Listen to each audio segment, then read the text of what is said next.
BC তো দিবে রে বাবা, তাহলে আপনার নাগা হইলো কেমনে? ঠিক আছে, তুমি ওইটা খাবা, তোমার 5000 টাকা নগদ খাবো।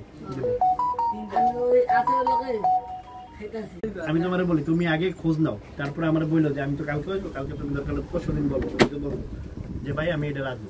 হ্যাঁ জানো, আমি তোমারে বলি দেখবা যদি রাজি থাকো আগে তাহলে মাসুদ ভাই আর শাকিল ভাই রাজি করো, কারণ পরে পরবর্তীতে আবার ধরবো 35,000। হ্যাঁ 35,000 পেমেন্ট কত দিচ্ছে?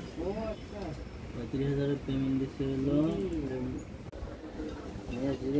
8,000 টাকা নিচ্ছে। নিচে 8,200 উঠাইছে 8,000। এটা কিন্তু যে পরে আমি পাই কত 9,800। হ্যাঁ আমি পাই 9,800, তাই না? তো 9,800 যদি আমি এখান থেকে পাই 10,000 এ 8,200 নিয়ে আমার জিরো করে দিচ্ছি। এটা না 8,000 টাকা সলভ করবে এটা।